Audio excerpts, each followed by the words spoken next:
ఏముందండి, ఎక్కడ చూసినా నేను చెప్పింది వాళ్ళ dependence on both Telugu Desam and JDU and higher side central గవర్నమెంట్కి.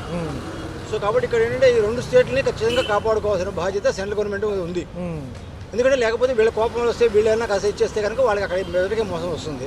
అలానే నేను చెప్పింది ఏంటంటే ఈసారి కన్జంప్షన్ మీద ఎక్కువ ఫోకస్ చేశారు. అంటే ఏంటంటే సగటు పౌరుడి దగ్గర డబ్బులు మిగిలితే అది ఖర్చు పెడితే మన రొటేషన్లోకి వస్తుంది, దాన్ని బట్టి మన ఇన్ఫ్లేషన్ తగ్గుతున్న ఉద్దేశంతో.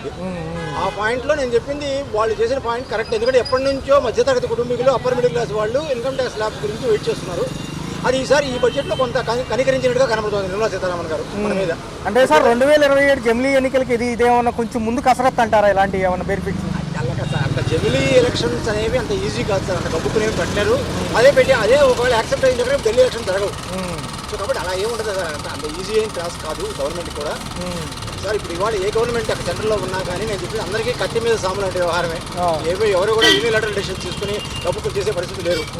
ఉన్న గవర్నమెంట్ అన్నింటిలో కూడా ఇది మెరుగు గవర్నమెంట్. ఎందుకంటే బీజేపీ గవర్నమెంట్ సింపుల్ ఒకటే రీజన్ ఏంటంటే మిగతా ఏ వచ్చినా అతుకులు పొందుతా ఎవరికి వాళ్ళకి వెస్టెడ్ ఇంట్రెస్ట్ ఉన్నాయి. Okay sir. సో కాబట్టి ఎవరు కూడా వచ్చినా నిలబడలేరు. ఎవరు వచ్చినా కానీ నేను చెప్పింది వాళ్ళు కుమ్ముగాడు కూడా దిగిపోవడమే తప్ప. నేను చెప్పి ఫోకస్ అనేది country focus, country development, safety మీద కాన్సన్ట్రేట్ చేయలేరు.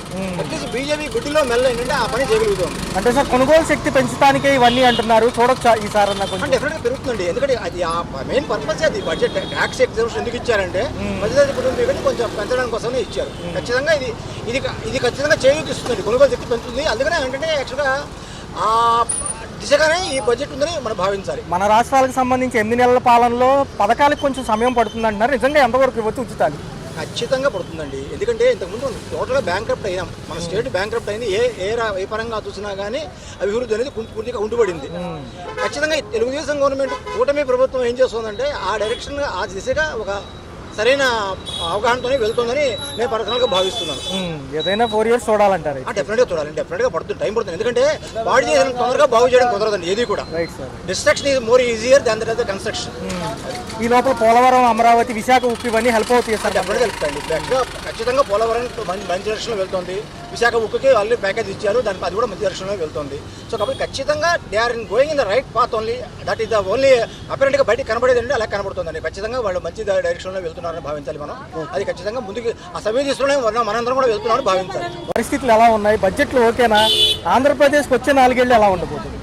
వచ్చే చెప్పలేం కానండి. ప్రస్తుతానికి గవర్నమెంట్ అయిన పెద్దవారు చంద్రబాబు నాయుడు గారు వాట్ సార్ ఇది